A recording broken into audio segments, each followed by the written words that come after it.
Inhale, inhale, exhale, exhale, exhale, Just exhale, breathe, breathe, believe, breathe, be free, breathe. inside, heart, align, breathe, inside, inside.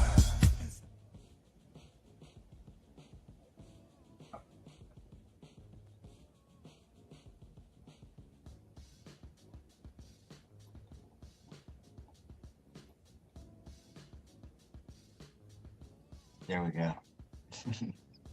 All right. Good evening, everyone, and welcome to Divine Circumstances.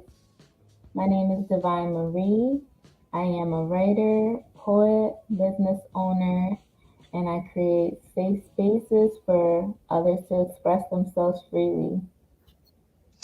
I am he, and I am compatible with me. If you can't hear my language, my speech isn't for you to see. I am a certain frequency.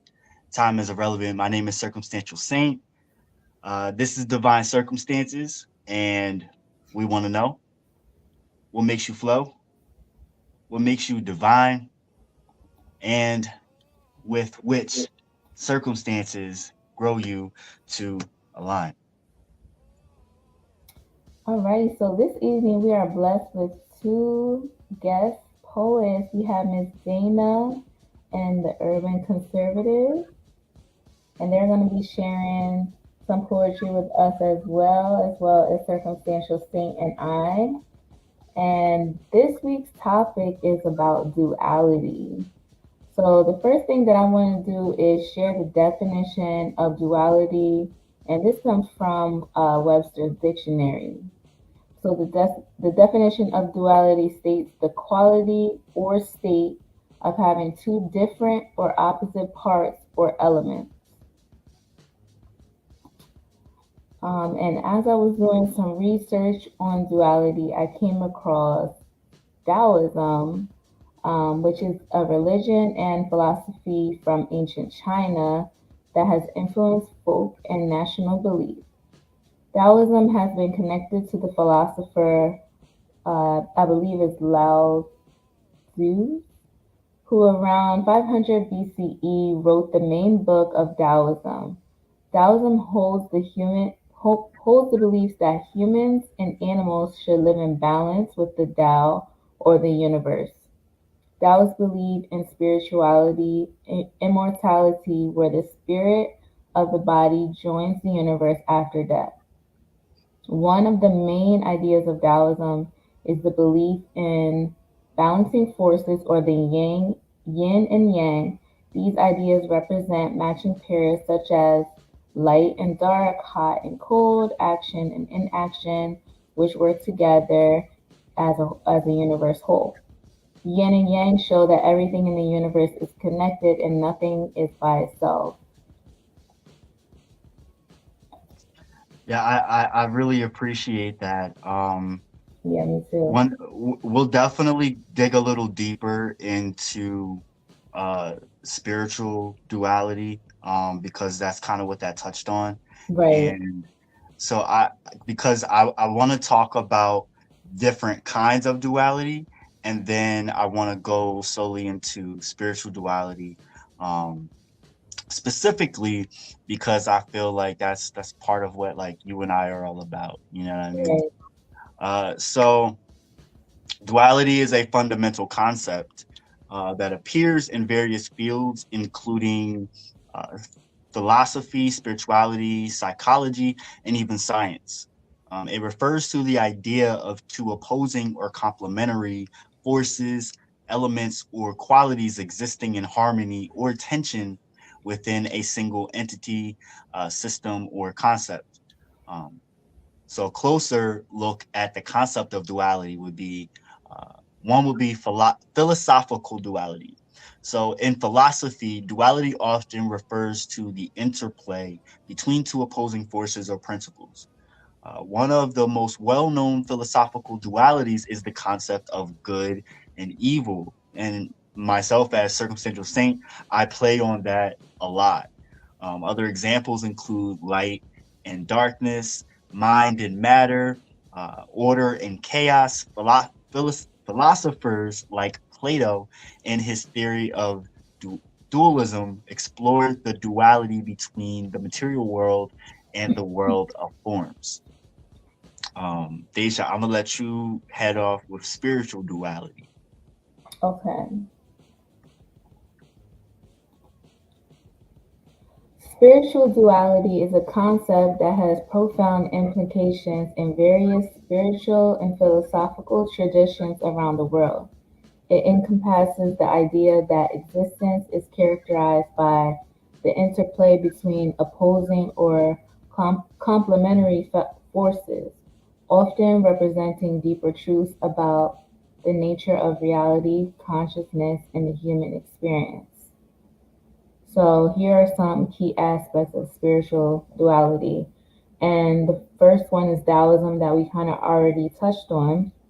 Taoism is an ancient Chinese philosophy, introduces the concept of yin and yang, represented by the famous circular symbol yin, and yang symbolizes the dualistic nature of reality.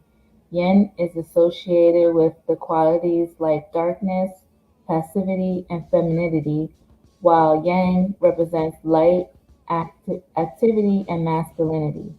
The interaction and balance of these two forces are believed to create harmony and equilibrium in the universe.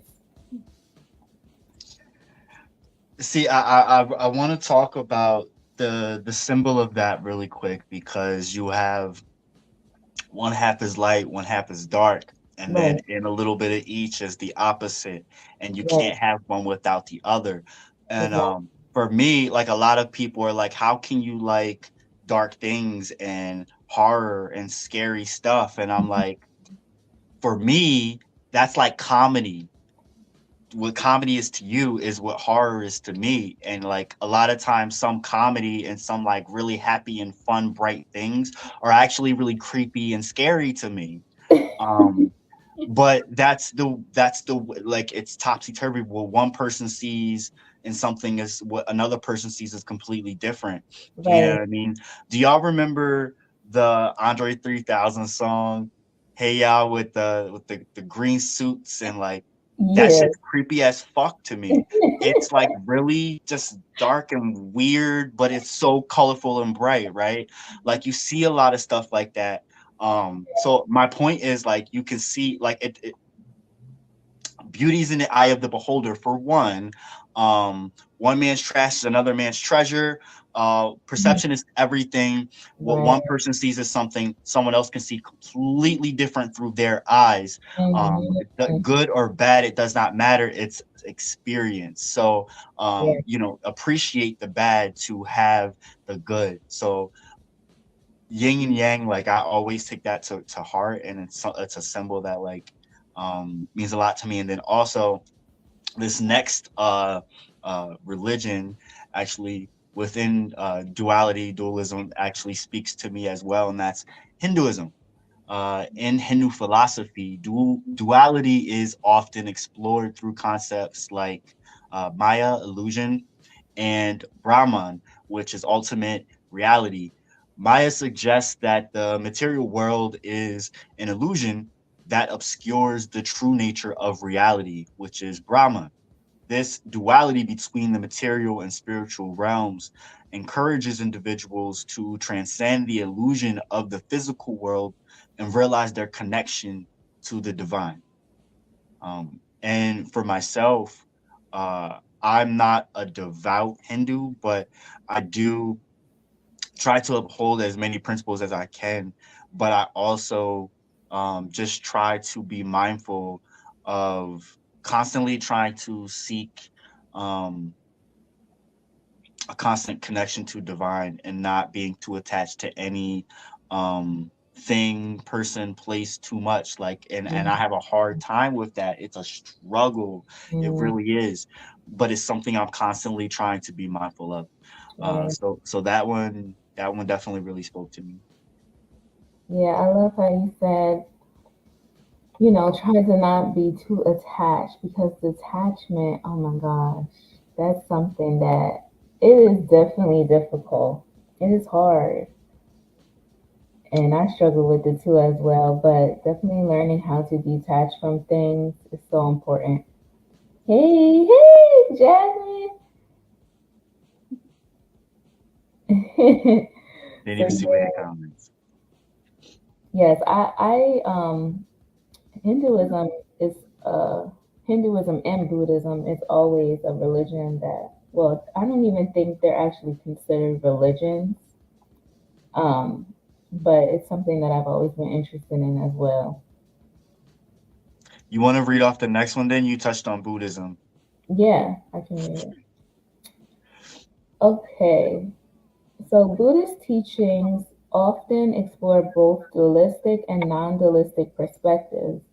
Dualism refers to perceiving reality as a series of distinct, separate entities. Non-dualism, on the other hand, emphasizes the interconnectedness of all things and the idea that there is no inherent separation between self and other.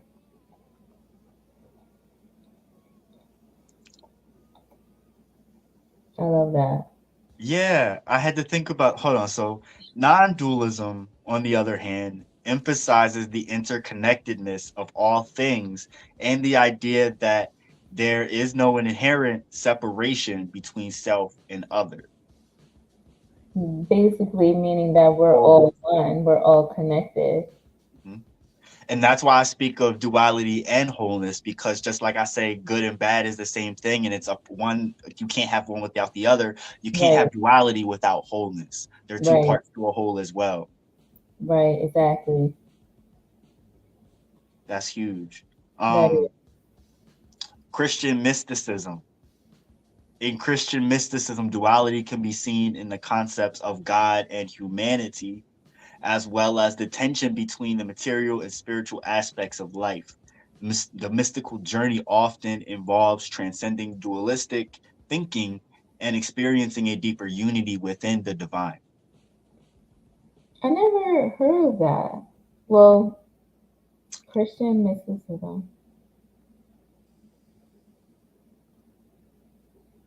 Okay, I see now. Hmm. Yeah, there's still duality in that because Right. it's like a push and a pull. Like in a lot of Christian sectors, I guess I would call it, denominations, whatever, there still is this, you have to shed all things and be one with God, and like you're always looking to God for everything. You Yeah, know what I mean? And versus like um this person or that person, like no one is above God. But exactly. Yeah. there's still that struggle within Mm-hmm. that we all know that you're going to sin sometime in your lifetime. You know Mm-hmm. what I mean? So like there's that struggle with those deadly sins, I guess I would say, Mm, is yeah. there's that, and that's also what I'm touching on with good and bad, is that you are going to have those moments, those struggles, but also it gives you your definition. It gives you who you are. It gives you Right. experience. Yeah. Um, Right. Totally we makes sense. we could be rambling about this forever. Um, and there's a lot here, and we can go back and forth between and touch on things and ask our guest questions about it as well. Okay.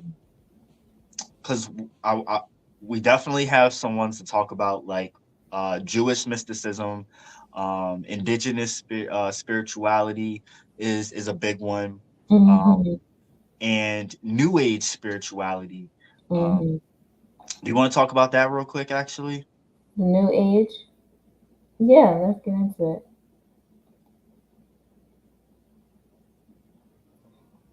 So, New Age spirituality. In New Age spirituality, duality is often approached from a perspective of unity and oneness.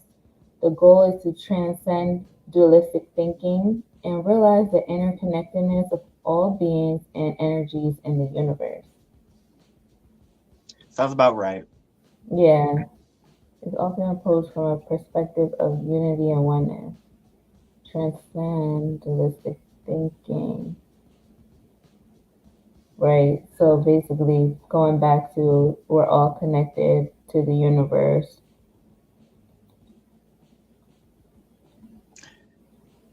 Carol Light just commented and said, I'm a big believer in science, plus believe just as there are laws of physics we know, I also believe there are similar laws in the universe we do not fully understand.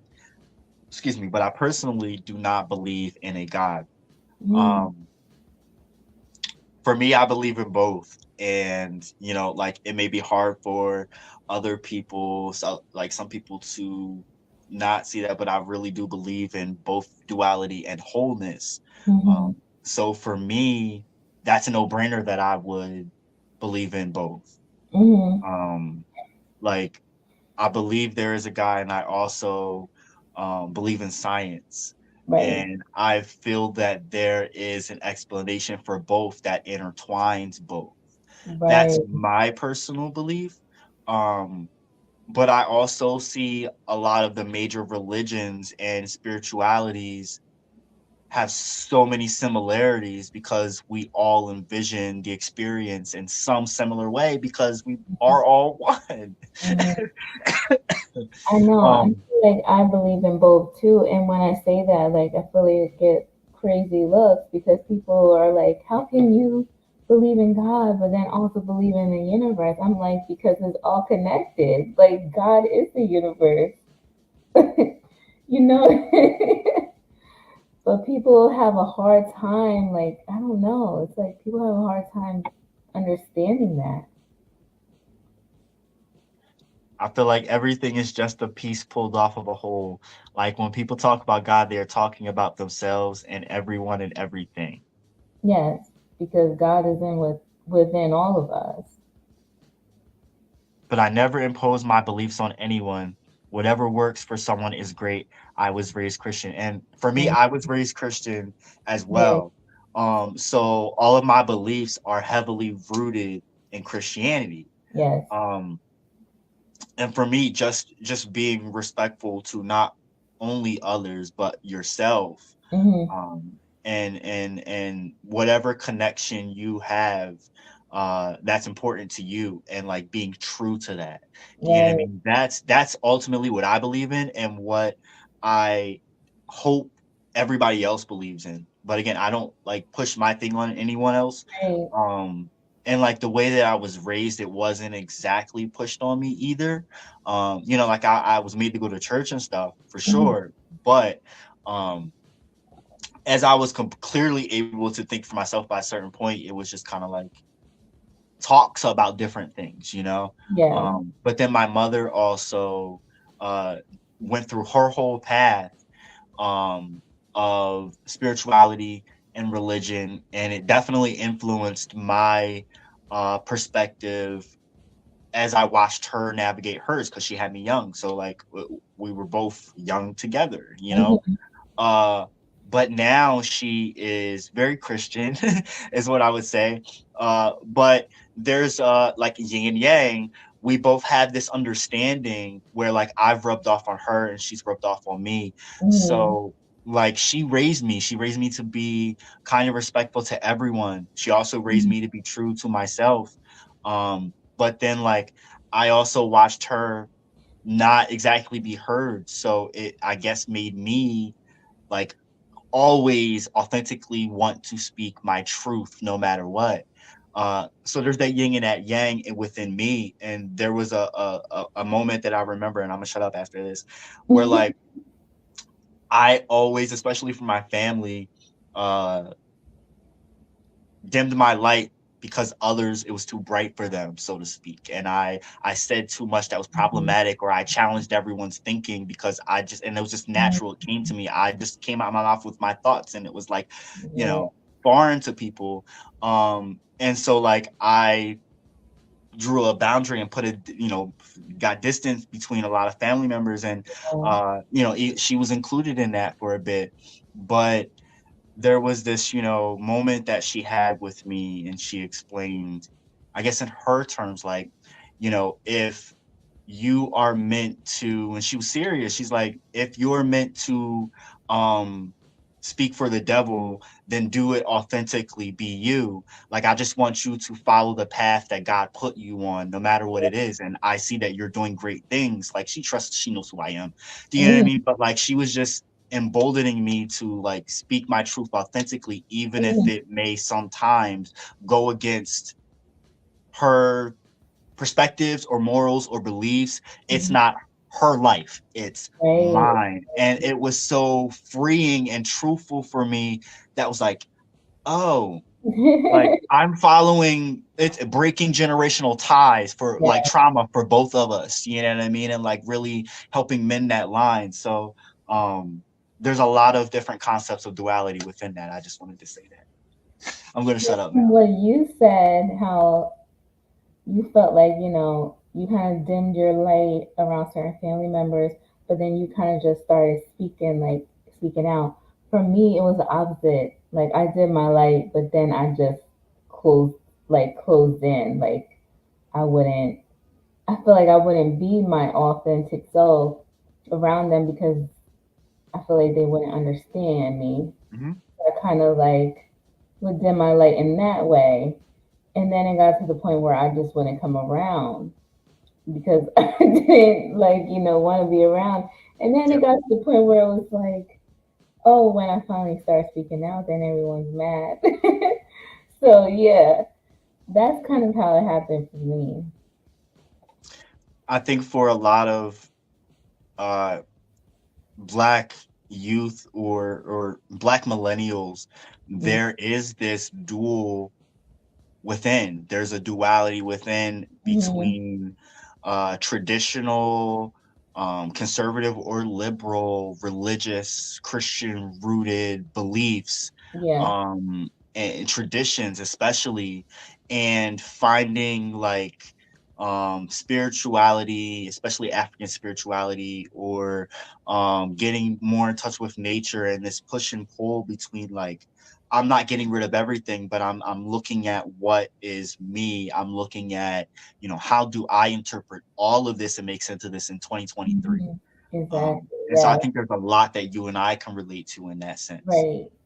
Right. Um, do you want to go ahead and get into the Yeah, let's go poetry? to poetry. Yes. Yes, yes, I think we should let our guest poets go first, so we're not let's just do doing it. all the talking. Yeah, yeah, I'm with that. Yeah. So, Miss Dana, would you like to share? Sure. Okay, awesome. So I'm going to start with a poem that I wrote for some of my students. I ran a club for a long time called Avidum, and Avidum raises awareness for teen depression, anxiety, and suicide prevention. And I took on the club because it was important to me for a lot of reasons. And we used creative writing as a way to express feelings, as a way to help heal. And I thought, if I'm asking them to do it, then I have to do it too. Yeah. Yes. Yeah, so this is where that poem came from. And while I don't suffer from any kind of chronic depression, Okay. I have had some dark times. Right. Right. And this is about one of those times. So Okay. this poem is called Meeting Death in a Dive Bar in 3x. 1. Smashing a cigarette to soot. Death peers at Merlot and me. Unusually affable, eager to make small talk bigger, he slides to my side of the booth. Unprepared for seduction, I rise. Remind myself why I came. GPS begging, I recalculate. Winehouse wails from the jukebox, stronger than me. We dance a thick, pathetic sway, desire smothered. I pry myself from his wooden chest, confess I wrote the note. He grins, knows. My palm betrays my wrist, opens its offering. His ice steals my spine. 2. Many times before, I'd refused to wrap my flesh onto his bones, fold over the paper doll tabs, hand to hip, meld into the silence, dazzling eternity. I ran from his grasp, but he chased me hard through ballet studios, over stage bridges and dark churches, classrooms where students called me miss, cradles where my babies stirred in sleep. He tackled me near Avalon, pinioned me in waves of guilt and regret that slammed me to my knees, lured me to kitchen counters covered in dough I coaxed from autumn leaves. I rose. 3. Friends held me with a litany wound taut about my chest, tattooed words where they belonged only to me. They paraded banners through my veins, shiny trumpets and hi-hat marching bands. I woke to my cheek on the checkered floor, drums and neon matching the beat. Their words raised braille under my skin. I stood to snap my clutch, smooth my dress, met death's eyes behind the smoke. The exit and jukebox flashed farewell, a rush of sound. Nina Simone, feeling good. I bellowed and launched, threw myself in, and the sun was waiting right outside. Yeah.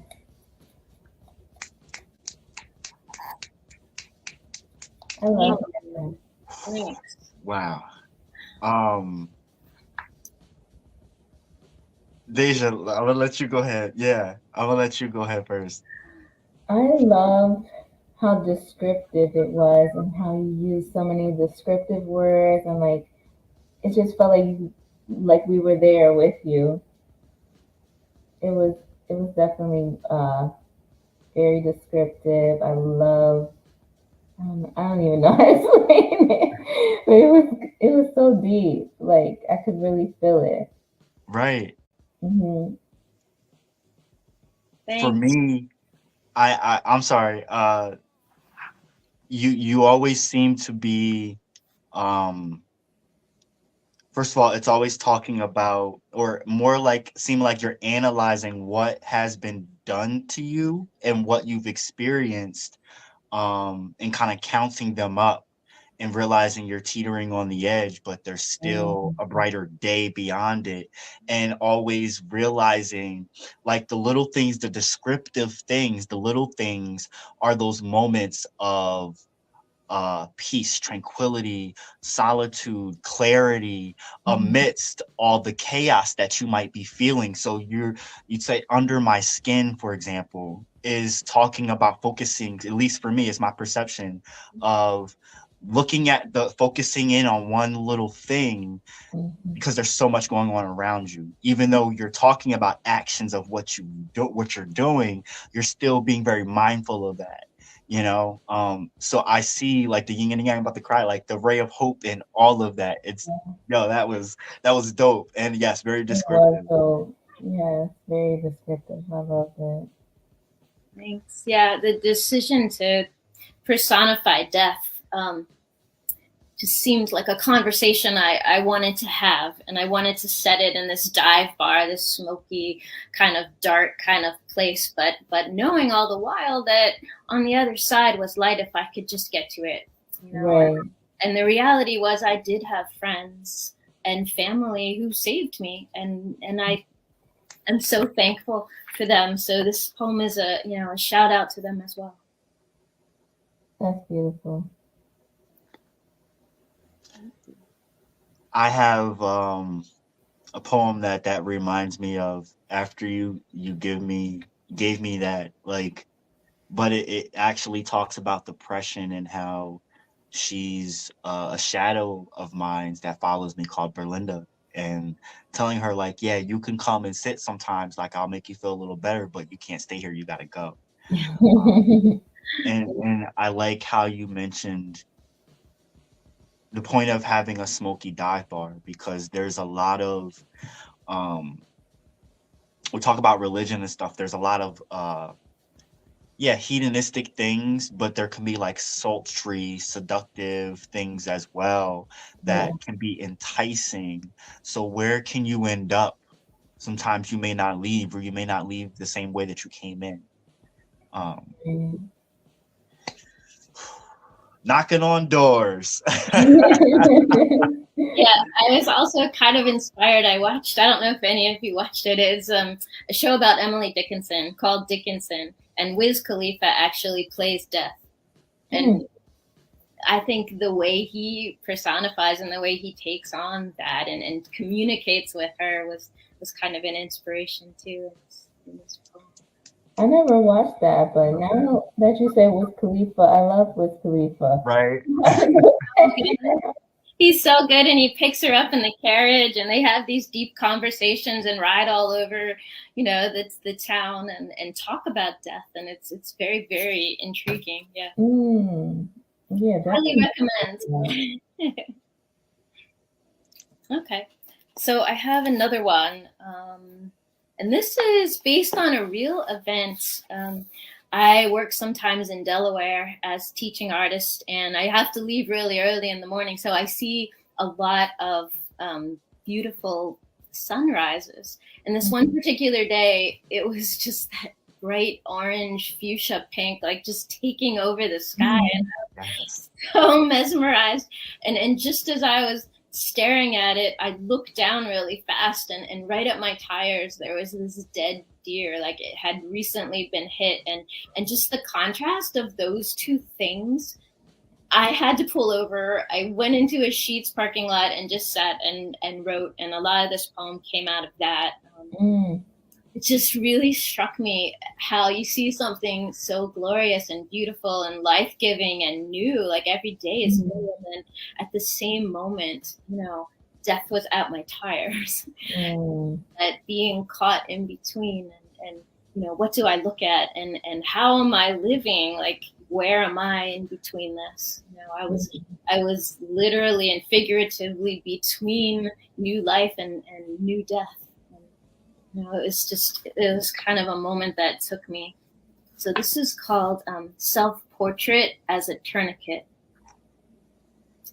By redefining the morning, we find a morning that comes just after darkness claws its way through scarlet leaves, stirring around the tires that crushed a doe at the edge of this country.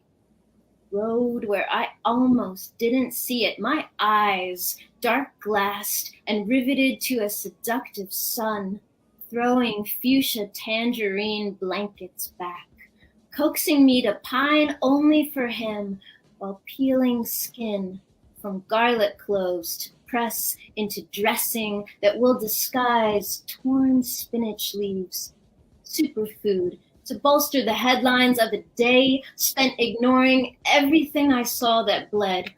How I gazed up at a sunrise, but turned away from a broken deer left warm on the road. So my son reached for a plate, and we sank ciabatta into olive oil that coated my fingertips, anointed them to cauterize every oozing wound that calls me from gravel, because pain thickens like papier-mâché clouds, and each layer begs us to stockpile light for things that bleed in the dark. Wow. Mm. Like the one line that just stuck out to me about pain stacking or thickening up, but with like paper mache clouds. I don't always think about deer much. Like, yeah, we live in Pennsylvania, but I was like in inner city Lancaster, and then I go somewhere that like there's deer all around. So I just think about all of this, particularly talking about the deer. It adds up. So a lot of people don't exactly stop to look or pay attention to these things, but you did. You stopped and you saw, and I see life and death as beauty. Like, to me, that's the definition of beauty, and you literally captured that. What were you feeling with that? I felt some guilt rush on, just because I was so mesmerized by the beautiful, and it just caused me to think of, okay, what do I ignore in my life, that is bleeding, that I could help, that, can I be this tourniquet? I mean, that's why I called it that self-portrait as a tourniquet, because I think it was a call to action for me to look harder, look closer, don't always dwell on the beautiful, and try harder to see what's underneath, see who might be bleeding, and who might need a tourniquet, and how can I be that, to my students, to my family, to friends. Yeah, I think it was just one of those divine wake-up calls. Yeah, moments like that are always eye-opening. And I love how you said, circumstantial saint, you said, a lot of times we don't stop to pay attention to those things. And I think you having that moment that you had the time to just stop and pay attention, and then, contrast it back to your life, like what am I maybe neglecting? And those moments are always so powerful. I love when I have those eye-opening moments, because it's like, yeah, maybe I am missing something. Maybe there is something that I need to pay more attention to. Yeah, it just really kind of drove the rest of my day. And as I went on and made dinner, and I felt the oil, and I felt just so more connected to everything, more grounded. It really helps you be like more intentional. I feel like when you have those eye-opening moments, you're like, I need to be more intentional about things, because sometimes I'm not quite paying attention. Yep.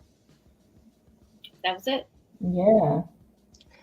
It is the epitome of presence. Yes, present. And Being isn't that, present. I'm gonna cry, isn't that the definition of life?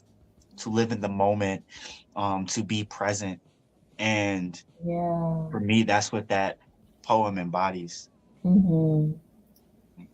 Yes, because we just go out throughout our day, just going, going, going, going, and taking those moments to just stop and take everything in is always, I love those moments. It's always so beautiful. Agreed. And Yeah, it's almost like in those moments, you're almost like, okay, like, is this death? Like, I don't know how to explain it. Like, it's like, is this what death is going to feel like, kind of? Like, just peace. yeah, it felt almost like time stopped, Right. and I was trying to see both things at the same time, and it just felt like this suspended moment, Mm-hmm. Right. Mm-hmm. I think in essence, that's what life is supposed to be. We Right. just don't really do enough of that.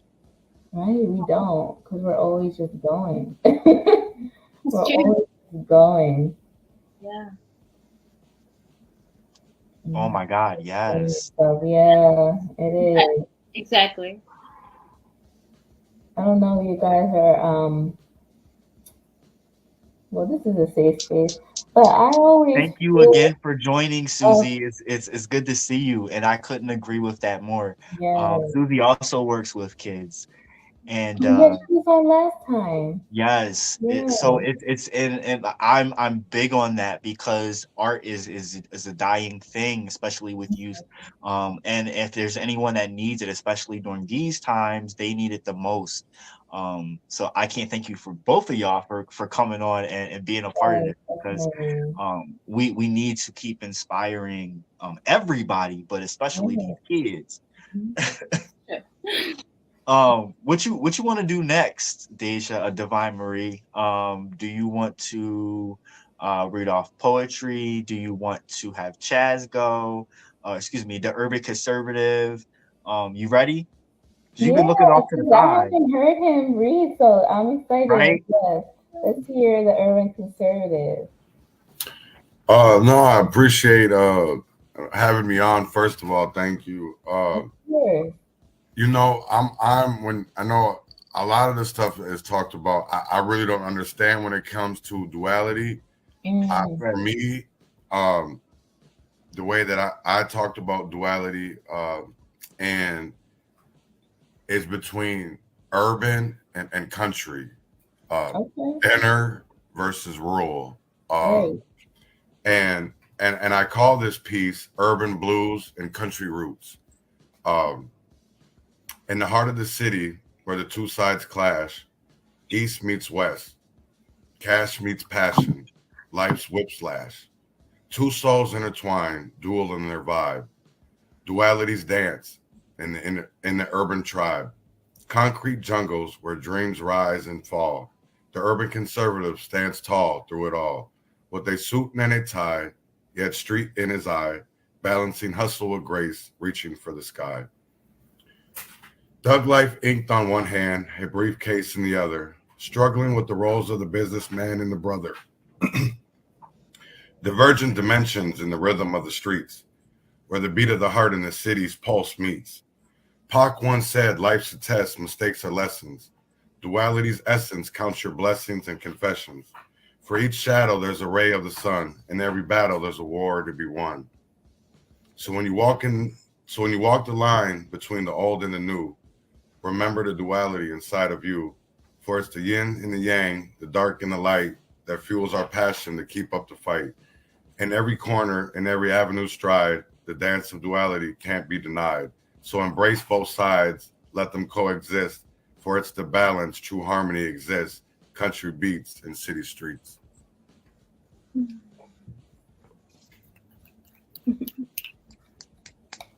I'm sorry, I didn't switch the camera. We was all snapping for you. No, you're good. And honestly, I've I'm not the most articulate person in the world, explaining myself, but getting it on paper I'm a whole different monster. Uh, Right. you know, uh, I know a lot of people don't know my story. I was incarcerated. I consider myself a self-taught individual. I was in solitary confinement where we had his books, and I read a lot of the Bible, a lot of the dictionary, and how to really flip words to different understandings, because words have so many different understandings, and that's one thing of walking through this thing we call life, is just seeing that everybody has a different knowledge, different understanding of what the world looks like, and for me is being able to get it out on paper, because to me this is my therapy. Right. Everybody, a lot of people, go see a therapist. Well, we were in COVID, so it was kind of hard to go see a therapist, and trying to open up with somebody that is, virtually, or you never met before, and you're meeting over a camera. It's kind of hard to be open and honest with somebody. So I was open and honest with a pen and paper, and just trying to honestly, John, circumstantial say we met a year ago in, Akron, Ohio, and we've been working together ever since. And he's brought, excuse me,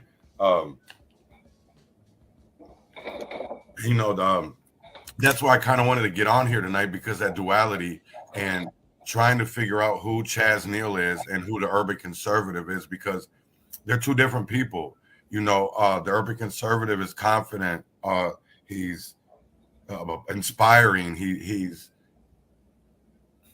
There's something different that I don't see in Chaz. What I always wanted Chaz to be, but because of Chaz's past, Chaz can't be what the urban conservative can be, and that's why I am more comfortable. I think lately, at least recently, being more the urban conservative than being Chaz Neal, because the urban conservative is the urban conservative is my grandparents, who are country, but I grew up in the inner city, and I can be, because I always felt like I'd never fit in either world, because in the inner city I wasn't black enough, but when I went up to my grandparents, I wasn't white enough, and to me, just I've always been comfortable being me, and I guess if it takes, I'm 46, so if it took me to be something else, because I love being the urban conservative. You know, I think people are seeing a side of Chaz that they've never seen before. But it's always been there. It's just that nobody ever was paying attention to what I was doing. You know what I'm saying? And I think that's Mhm. for me why I appreciate, John Tell, aka Circumstantial Saint, for the simple fact of, like, we've journeyed through this so much, and I see, he's a little bit younger than me or whatever, but like I see so much of myself in this journey, in this life, and where we started from and where we're going. It's like it was that duality. That's why I wanted to be on here tonight, especially Yeah, because of the simple fact of just everything intertwined with, I don't know, the aurora, the ecosystem, whatever you want to call it. It was just, I don't know, it was just the right time. And um mhm. yeah, yeah, man, I damn near want to cry, but yeah, Right. Yeah, it's I really Jasmine, appreciate you for Jasmine, aka Pan, also can relate to um the struggles of being a biracial person and not being this, not being enough of that. yeah, She just said it. I felt that mixed people problems. It definitely relates to duality and the balance of right. positive and That's negative. why I brought it. That's why, like, I couldn't understand mhm. like the science Yep. or the spiritual, but I can understand the real life, walk in my shoes, duality. You know what I'm saying? So that's Right. I and I wish more people would understand that of, like, it. There's so much. Race sometimes can be an onion, especially when it comes to ethnic, of us learning who we are. Yeah. Because my grandparents, one was Swedish, German, Norwegian, and then my dad being black, that's a, a nut cluster of different ethnic backgrounds and Yeah. different things. So it was just Mhm. learning to be and appreciating everything, regardless of what it looked like. Because my mom is white, but that's not what she is. She's Swedish, Norwegian, and German. You know, Mhm. I wanted to take a more further journey with that than with just being seeing her for white. Right. Because it's deeper than that. She has a whole ethnic background, and a multitude of them. So Exactly. I feel that. I really like um the opposing forces that you brought up as far as city versus country, but also being um in opposition or contrast to either environment. You did a good job of describing that. But Yeah. even within the poem, you touched on um like the descriptive and more smaller things first, and then towards the end it was like you touched on the like zooming out and looking at the bigger picture of duality. So in itself, it was a duality being one whole too. And I felt like so far I've heard that in all the poems spoken tonight was that constant like layering of duality on another. So it's like zooming in or zooming out. And I found that really cool. You have another one for us? no, I don't. I don't. Okay. I only can. I only brought one. I only brought one. I only brought They, one. Daisha, we supposed to let the ladies go first. I apologize for that. But you got some comments for the brother? Oh, what I was saying was I really appreciate you sharing your story with us because a lot of people can relate, and I feel like that's what poetry is all about and healing is all about, sharing your stories so other people out there that have been through the same thing or helping other people to not have to go through the same thing. So yes, keep on sharing your story and keep on doing your thing. I want to tell people for this, because I know I John Tell really helped. Our circumstantial saint helps. Yeah, let me because I'm there, uh but like my pronunciation, I'm not the best at pronunciation. I'll be sitting over here for hours trying to format the words so that I don't look silly trying to say it. Uh Mhm. but I want people to, it doesn't matter regardless of whatever, how it comes out of your mouth. Right. It's when we know better, we do better. And Right. I say, don't let others stop you because because I couldn't pronounce words or I couldn't do this or I couldn't do that. I let people stop Mhm. me from doing things that I knew I could do. And Right. I don't never want anybody to tell anybody they can't do anything because we can. And Exactly. a lot of people get held back because they always hear that you can't do Mhm. this, you can't do that, and we can. Mhm. I want to give people that power that we can do it. We can do it because we have it up here.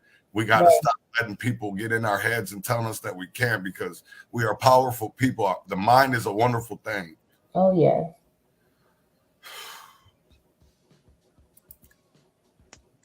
Yes.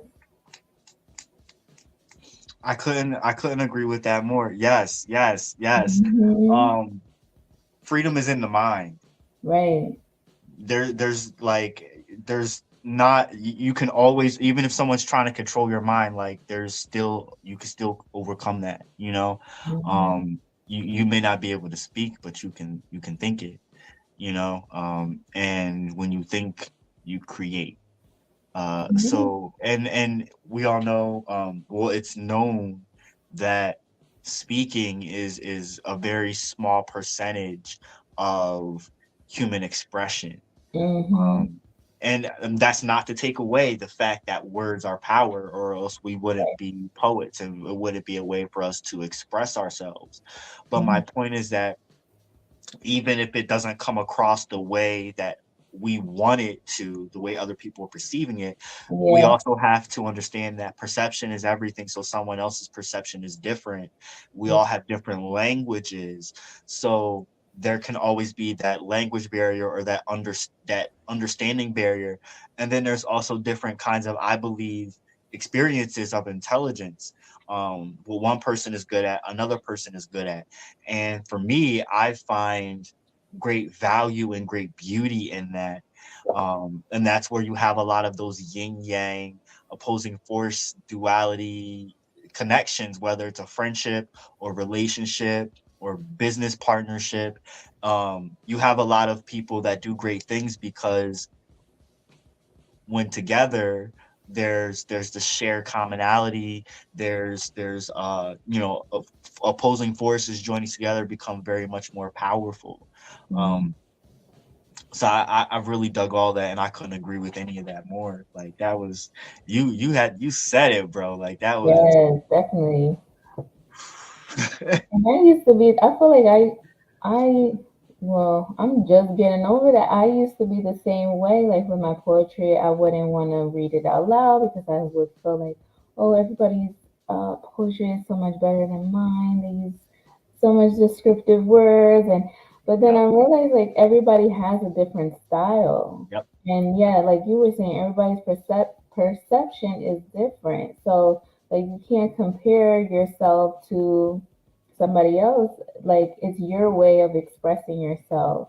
And I was watching this show on Netflix the other day. It's about, I forget exactly what it's called, but it's like about female rappers in the industry. And they were basically saying that like you have to just stay in your lane. Like don't be looking at everybody else's lane. Stay in your lane and do what's authentically you. Don't try to be what somebody else is doing. I think many people struggle with that part, especially Mhm. during the point in time of their life when they're still trying to find themselves. Yeah. So it's always part of the process. Um, I think being I'm like hitting my mid 30s now. I'll be 35 in Mm. January.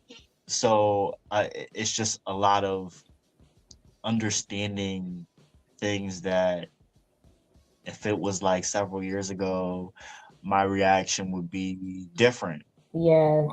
My bark is definitely harder, but it's not as frequent because I ain't Yeah. got the time. You know what I'm saying? Right. So we got some comments. Uh, I feel like I can agree with that, but I also see it as perception. Um, because you talk about Divine Marie, you talk a lot. We both talk a lot about projection, Mm-hmm.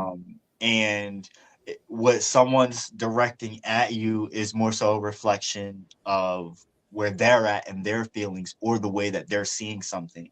Mm-hmm. And also, like, if someone's judging you, that's their judgment, but Yeah. it's not their life. Do you know what I mean? Like, you have your truth, you have your mind, and I feel like that's what matters the most. Like, no one's in your life but you. Exactly. And I myself even struggle with that. But it's something that I'm constantly telling myself that. By the way, I do have a book that just dropped the other day. Uh, oh, thank you.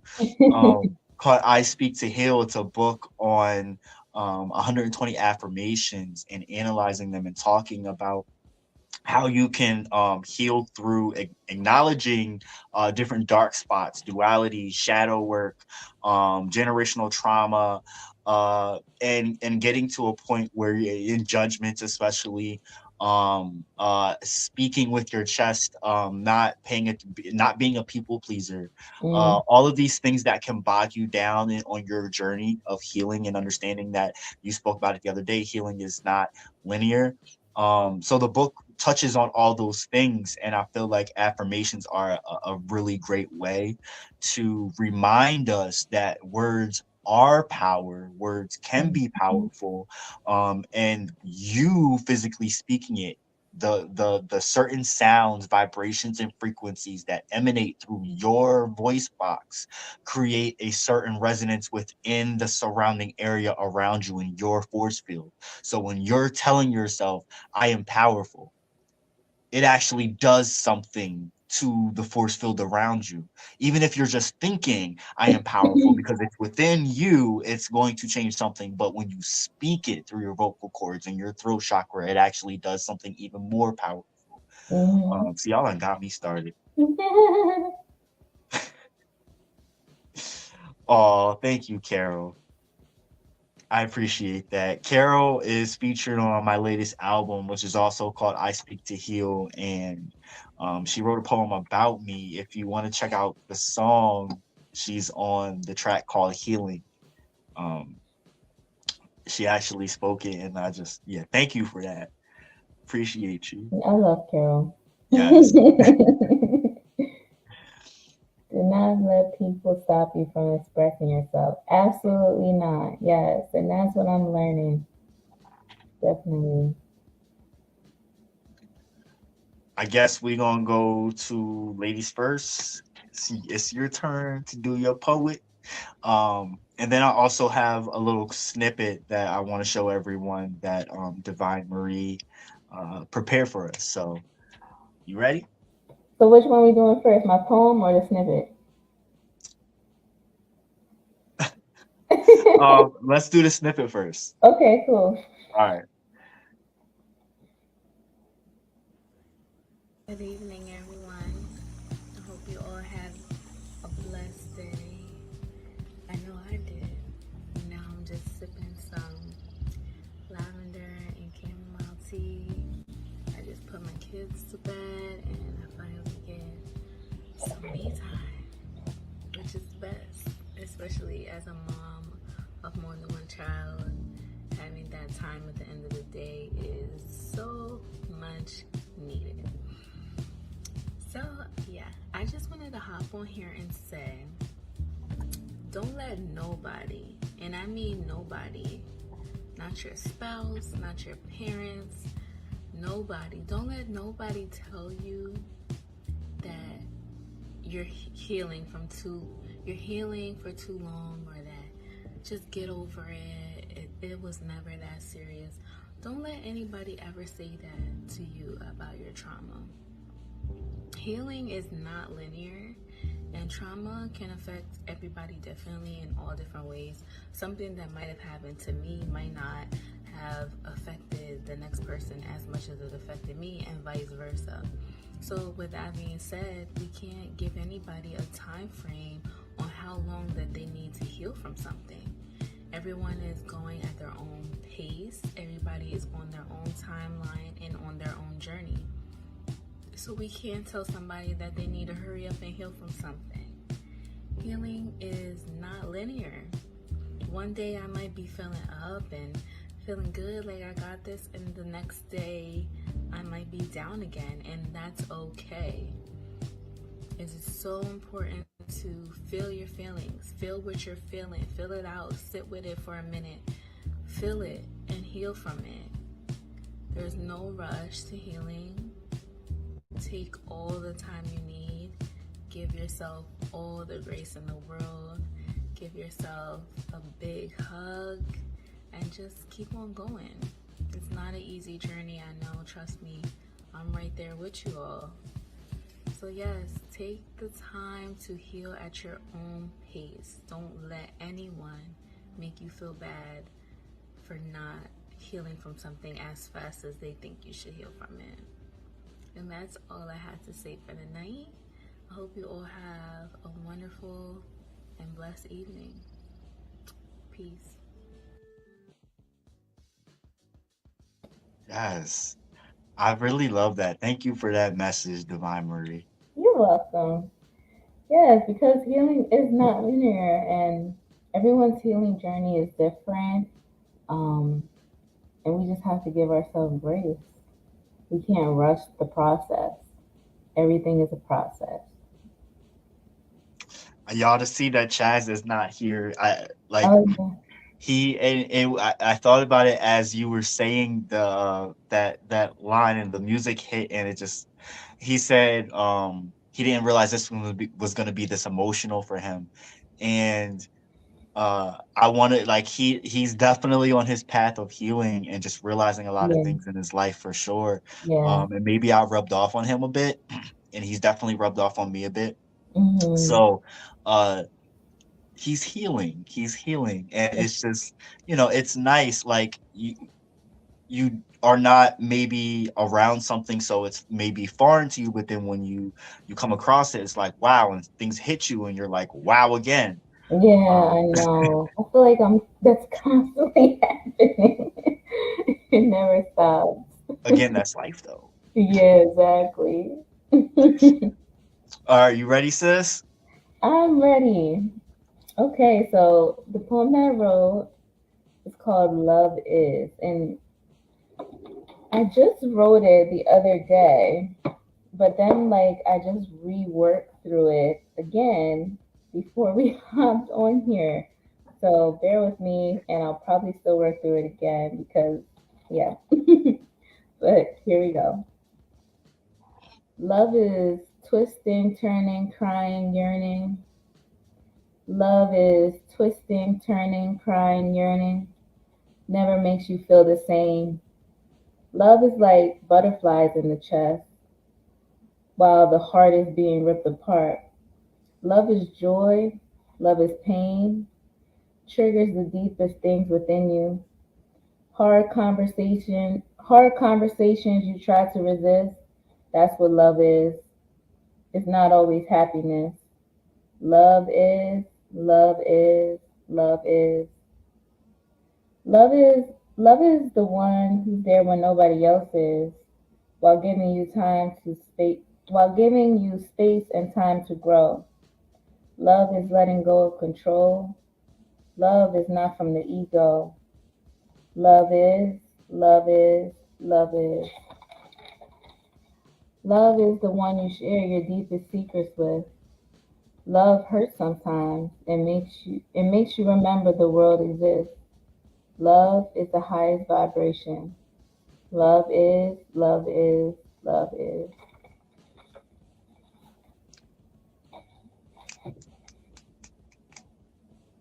I keep forgetting that. Switch the camera so people can see us snapping. Um, yo, I dig that. You're just as descriptive. Uh, and I love seeing your. I keep looking this way. I love seeing your growth. Um, I've seen you get increasingly not only descriptive, but Mhm. I hear you now like telling stories. Yeah. So for me, it's just Oh, it's special. Um, but also looking at the smaller things and bringing out details in them in a way like I can't. And I love being able to appreciate all the different things that other poets, that just comes naturally to them or what makes them them. I Right. can't explain it particularly about you, but you have this um, beautiful simplicity with the way that you break something down, but the way that you say it, and I'm sure like, and I haven't seen your stuff like actually on paper, you know what I mean, or like Mhm. written out, but like I envision the way it's written out would be just as powerful. Um, so I dug that. Is it called Love Is? Yes. Okay. Yeah. Dana, you are welcome and free to speak during our part two. Um, I liked what you said about the vibrations and the frequency. It reminded me of something that Erica Badu actually said. She said, I think people who vibrate at the same frequency vibrate toward each other. They call it in science sympathetic vibrations. Ooh. I am such a believer in that. Yes. You can find that on my Instagram page. But when you said it and just everything in your poem, I felt myself kind of moving towards you and your vibrations because, yeah, so many of your descriptions of love were exactly like mine, and I just never thought of expressing it that way. Thank you. Yeah, and I think showing the dualities of love is important because a lot of times love is, pictured as it's just rainbows and butterflies and right. it's always happy. But that's not like, well, at least from my experience, I don't think that's what love is. Like, it's gonna hurt sometimes. Yeah. You know what I mean? But I feel like that's what part of love actually is. If it didn't hurt, then it wouldn't really be love.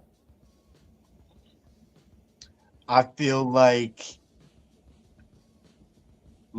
there's different kinds of love, Yeah, and we mistake like just one portion of it for the yeah, whole thing. Like I feel right. like it's like a spectrum, Hmm. and in a relationship or relationships, um, there's different parts at different times, Right. uh, and it's about like commitment to understanding and navigating that whole spectrum that I think that a lot of people do miss, but no one is perfect. Hmm. And, with all kinds of things that we go through in life, um, we may fail at one thing, but completely like excel at another, you Right. know? Uh, and everyone experiences different things in their lifeline too. Um, so I really dig you highlighting on that too. Relationships are like they encompass all of those, the little things that you point out, um really do encompass all of what and I'm trying to remember what it is like, but anyway, yeah, because like I'm single, but I definitely have had my fair share of like really great and really good ones that taught me great lessons, you Right. know so I can definitely relate. Well, thank you, guys. Did you have another? No, not tonight. Oh, oh, it's me. Okay. Yes, it's you. Tell you? Oh, shit. All right. So this one is I actually just put it out in a song form. Ooh. So it's out as a single right now, and I'm in the middle of promoting my album, I Speak to Heal, but I might end up re-releasing it with this on it because I like, sometimes my favorite songs are the ones that resonate with people the most, are the ones that like it's just something, a concept I thought up one day that I would like, or like it might have been an itch that I couldn't scratch or get out in the right words. And then one day Yeah. all the words just came and I had to, like you said, you stopped on the road when you saw the sunset in the deer and you pulled Mhm. over and wrote a good portion of that out. Like that's where a lot of my like really deep rooted poems have come from, are moments like that. Um, so this one is actually talking about uh, kind of stumbling across my inner child and comparing it to the me now, or the good parts of me that I do acknowledge. I want to acknowledge the inner parts of me, the bad and the good, and bring them both together into a whole, and acknowledge and step into that full self. So it's called I Want to Know Me.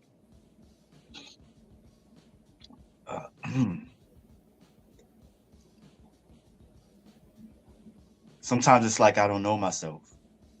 I see the reflection, but I can't help but ask myself, who are you? And how did you get in this room? Perpetual skepticism and the smiles and smirks from you. The bruises don't look the same, more like cherished tattoos. I don't want to be ignorant. I don't want to be rude. I want to take you out on a date and get to know you. Because right now you're something I've never seen before. And you're someone I want to see and know more of. You're someone too beautiful to refuse. I want to know you. I want to know the me that bleeds and hides in the sheets. I want to know the me that feels everything and feels nothing. I want to see the me succeed that hurdles through every stack and throw it on my back and keep going. I want to know me. I want to know the me that frees the chain conscious accountability I hold deep inside me. I want to see the skies above break this bubble, break this tight, cramped vibe I feel in this glove. I want to feel the pain, the rain, the candy, and remember why I sang good songs and danced freely. I want to feel me. I want to feel the stuff that guy feels when he's hugged. I want to feel the feels that there's something past just the word love. I want to see the both of them tremble in different ways. I want to know me because these two have went their different ways. Because I don't see until it's so wrong. I burst at the seams, then I feel all in the rush is too much. I am done holding on. These two deserve love. They deserve to let ones in and not feel distrust at every smile and fuss, and not misuse the help that travels by them because it's misunderstood. And trust is broken before it's given a chance. Who used to dance is the one that needs trust the most. Given a chance, the spell can be broken. Given a hand to both of them in their inner passions, triumphs and determination will no longer be frozen. The king can settle up on his throne, knowing he is whole and knowing he is strong, knowing he is me, knowing he is the one who was set from the inner to the outer. It's how he came to be. I deserve all I desire and aspire to be. I deserve me. Poem. Um, I really like that poem because I feel like, we're all going through our own journey of trying to get to know who we are. And I feel like it's constant, it's never ending. Like Right. we're always growing and always learning new things about ourselves. So just like the first line that you said, oh, I forget it now. Sometimes it's like I don't know myself. Yeah. Like I swear I feel like that every other month. It's like because we're constantly evolving, constantly changing. So yeah, I really appreciate that. I love the line where you say, "And the king can now sit up on his throne because he's whole." Something like that. I paraphrased, but that to me is that where the poem has that turn, and I Mm, felt that in the yeah. beginning when you were talking about bruises looking like tattoos, and the confusion, and that duality in and of itself, like two ways to see something. Like, oh, yep, so good. Like that, you're giving me chills because I see the similarities in like your first poem, and speaking about the dance and like what felt is like abuse from death, like kind of Mm, picking at you and taunting you. Um, and it's kind of like it echoes in that those lines of that you're speaking of in mine. uh is like the bruises don't look the same, more like cherished tattoos is speaking of the hurt broken me, the inner child looking Mhm. to the one that's healing and it has wisdom and knowledge, and saying like those aren't the bruises I see on me, but you're me, but those are tattoos, and you cherish them, even the Mhm. one that the ones that you don't necessarily care for, but you cherish them because they're you. Like, how can I understand that my bruises will heal, or there's something a part of me that I can still appreciate because you appreciate that, and we're the same person? I want to become that person. I want to be you. I Mhm. want to know me. Wow, that's deep. Like I said, like these particular ones, it comes from a lot of times analyzing myself or analyzing somebody else and seeing myself in them or through them, and trying to find the words to explain what that feeling is when I'm seeing the uh, uh, uh, opposing forces, but also like the duality or the contrast, um, and the uniqueness too of people, the beauty that's in that. But also, like, we talk about duality, wholeness, how because there's so much similarities in myself and others and myself, and how we can throw ourselves in other people's shoes. That's the oneness, Mhm. so I do that a lot with my poetry. So like this episode meant a lot to me, um because circumstantial saint, in the name that it is, speaks to duality at its core, because Right. I wanted people to realize, like, a lot of people either see me for one way or they see me for the other. They see me as this really outspoken, like loudmouth, cussing person that is just really like radical and fuck the system. But then at the same time, like, I'm very fun loving and going. Like, I wouldn't hurt a fly. And I try to just genuinely practice core morals and be kind to everyone. Um, and so like people will know me from one or the other. And I think now, just because of circumstantial saying and just all that I've been doing, people now start to get it, all that's me. But I'm not trying to prove anything to anyone. I'm just like, I feel like I've gotten to a point where I'm fully stepping into the good and the bad and all that makes me. So circumstantial saint, like the urban conservator was talking about, uh, like trying to discern the two and understand, like finding himself in his artistry and like who he was in both. And I didn't grapple with it necessarily. However, uh circumstantial saint definitely was created out of, like, it came about naturally, for sure. It grew naturally. However, uh I feel like the parts of me that um don't necessarily get seen by like one side of me or the other, like circumstantial saint encompasses all of that. And I like to say a lot of times sainthood is circumstantial. So like we all sin, we all do horrible things, but they give us experience and define who we are, even if we have to pay the price for the decisions that we make.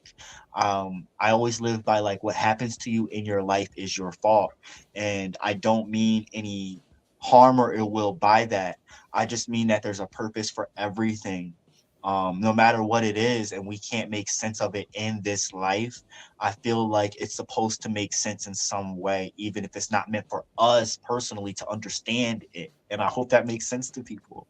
Yeah. Because, like, even for example, someone's death may create and plant new seeds for that whole family's lives, for example, and they may grieve that death, but something great may come out of it in some form or fashion. Some Mhm. events may be set into stone from those events taking place. So Mhm. I just want to end my shit on just saying that I really appreciate duality. I really appreciate this opportunity to speak on all of that and all that it encompasses. And I really appreciate you, Dana, for coming on. I want Yes, to thank the thank you Urban so Conservative much. and Divine Marie. Thank y'all for just letting me just blah about duality, because it's Thank you something for I having me. I feel like yes. I learned and grew, and yeah, I'm all for your canonization. I would say you're a saint. Yeah, and I think having your young self talk to your now self is such a powerful act of healing. Yes, for sure. Definitely is. And thank you, the Urban Conservative, for coming on. I know he's probably watching, or he's gonna Yeah, watch. He be sharing all kinds of shit, so I know he'll see this and watch it over. I'm yeah. sure he's emotional right now, and he's probably No, like sitting here and thinking about a lot of stuff because he's a thinker like me. We may mm, come from two very different worlds, but you know, you can. There's a lot of people that have, you know, there's someone that's Jewish and someone that's Christian, and they're married and happily, and you mhm, know, there are people that can live two completely different lives but also come together and be a very beautiful thing. for sure. Yeah. Okay, we can go ahead and wrap up. We usually do like an hour to an hour and a half. um Dana and Divine, if there's any last things y'all want to speak on, go ahead, and Divine, I'll let you go ahead and close out. Y'all can follow me on Instagram, Divine Marie underscore. Check me out on there. I share, my little videos, my empowerment videos, my poetry. Also follow the Black Lands Gallery and follow our collective group, One Umbrella. We are a collective group that is working together to help heal through poetry, music, and the visual and performing arts. So follow us on Instagram, One Umbrella, and Facebook, One Umbrella. Also follow our YouTube channel, One Umbrella. Yes. Congrats to both of you for all the great work you're doing. You inspire me. Thank you so much. Thank you. I appreciate you. My author page is wordsbydk.com. Oh, okay. I'll definitely check that out. Yeah. D as in Dana and Yeah. Kinsey, right? Yep. Just want to Yeah. make sure. Wordsbydk.com. Yeah. Okay. Thank All you. right, I'm putting it in the comments so everyone checks it out. Thank you so much. Thank It's been you. a pleasure. Yes, absolutely. And our next episode of Divine Circumstances will be on September 6th. And if you guys have any Nice. suggestions on themes that you want to cover, let us know because I don't really know what to do. We did inner child, duality. So, yeah, we need a theme for September 6th. If anybody has any suggestions, comment, let us know. What should we talk about for our next theme? Oh, I got some themes, but I want people but I definitely want people to give us ideas. That's what this all Yeah, is all about. exactly. And that's all I have. So peace and love to everybody and good night. Peace, y'all. Have a blessed evening.